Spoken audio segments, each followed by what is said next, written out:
I'm going to talk about curiosity at Royal Holloway, a University of London, and how it features in our foundations, in our life today, and how it will serve us well into the future. So let's start. So it's 1879, and Thomas Holloway has an unfortunate problem.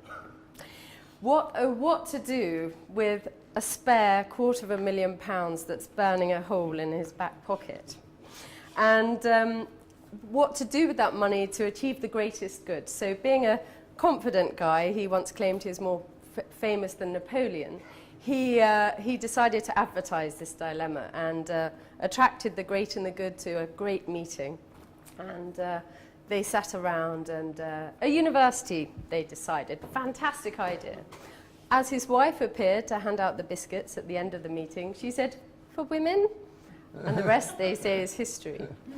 So what's really interesting is the following year. So it opened in 1886. He built this fantastic founders building with 400 chimney turrets, a chapel, a picture gallery. It's an extraordinary place, and you're all very welcome to come and pay us a visit. So in 1886, it opened its doors to its first 28 students, all women. And the following year, it welcomed its first Chinese students. And I wonder, what drove that student to get on a boat, travel halfway around the world? There were universities in China, there were universities in London, but she came to Royal Holloway. And for me, the answer is clearly curiosity. She only knew about the pills. There was no internet. The pills were rubbish. They didn't do you any harm, but they were just well marketed. And what was it about that? We will never really know, but I think the answer is curiosity, because it has to be a driving force that leads you to the path untraveled and a bit of a leap of faith. So we are happy that she came. And today, Royal Holloway enjoys students from over 100 countries. 22% of our student population is international. And the result of that is we are very comfortable with different nations, different tribes, different religions, different beliefs and ways of life. We live on a beautiful 130-acre site, and we're only 9,000 students, but we all live together. It's our daily bread. The people are different, and you can't help but be curious as to what is that stuff, and the different food that's available and everything like that. It's just what we take on. What's really nice as well is, being a campus university, we have 19 academic departments across 3 faculties. So we have arts, sciences, and a school of management.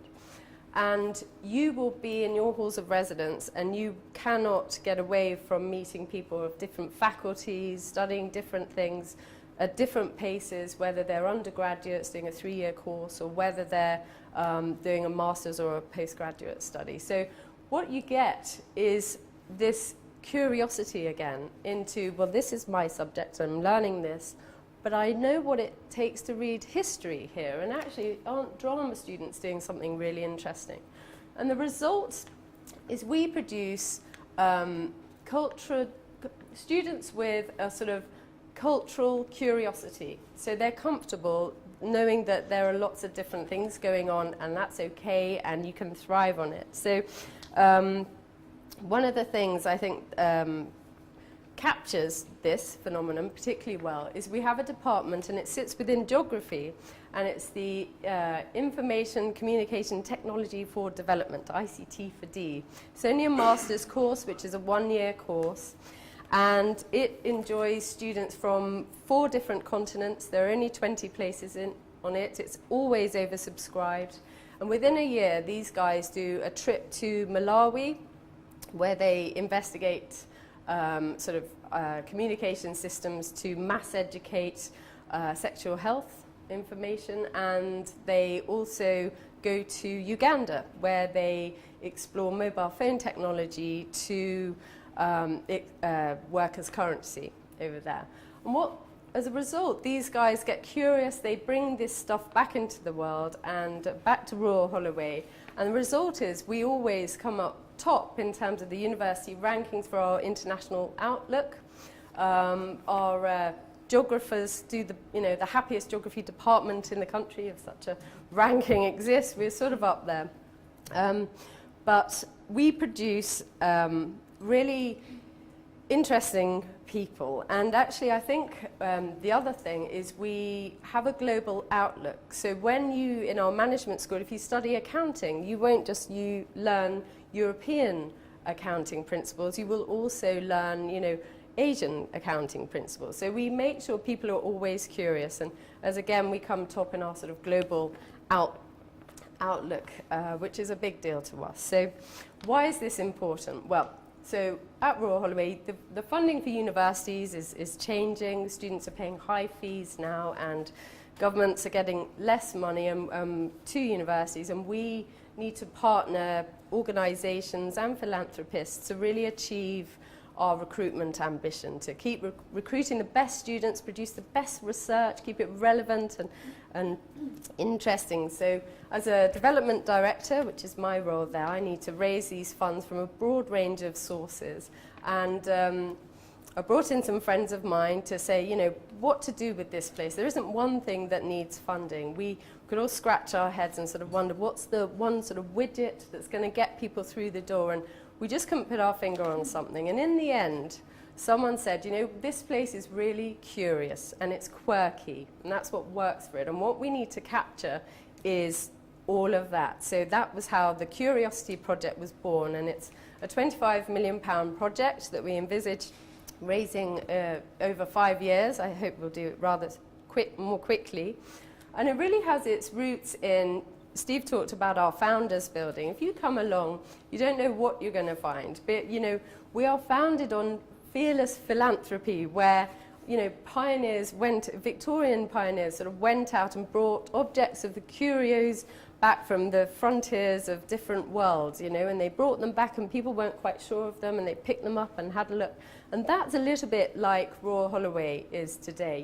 We've got all these different departments doing quirky things, and actually we just want people to come in and have a look and see, what inquiring minds are happening and in our lectures, in our labs, and what's going on in there. So really this is a doorway, and on everything we use we have a doorway. So we invite people to look in, come and see what get curious and see what floats their boat. So by doing that, we've brought in some tremendous people, and it's a really exciting time for us.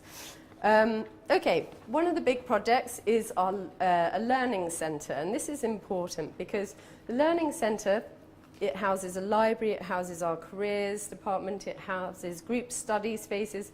It really is the impersonation of curiosity at a university. Our ambition for it is to make it the most accessible learning centre within the UK's universities. What that means is we want people to be able to walk in and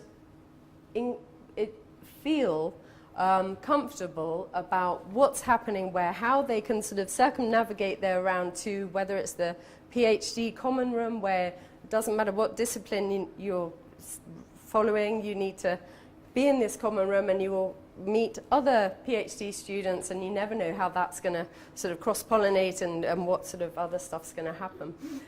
We hope there will be multicultural areas where there's exhibition spaces, there's seminar rooms, there's all this sort of stuff. So it's a place to come and be curious, and you're very welcome to it. So that's the heart of our project. That's one of the main buildings. We have identified curiosity really as the key element that Royal Holloway fuels and nurtures, and we're producing graduates with curious minds. So one of the things that Royal Holloway does really well is it has loads of interdisciplinary, so joint honours. So we have used curiosity really as a boulder to come in and say, right, if you want to read music, that doesn't mean you can't do Holocaust studies. If you want to come in and do cybersecurity, you can also come and learn about enterprise. And we're breaking all the traditional barriers, and we're creating more mixed up, curious degrees and things like this, which I think, as a result, we are producing really inspiring minds. Universities might produce students typically who will have inquiring minds, they're problem solvers. Whereas at Royal Holloway, because we really promote curiosity, we are a rich source of students who will solve your problems and ask really leading questions and be a bit more curious. And so we hope that will be our defining moment. Okay, thank you. Thank you.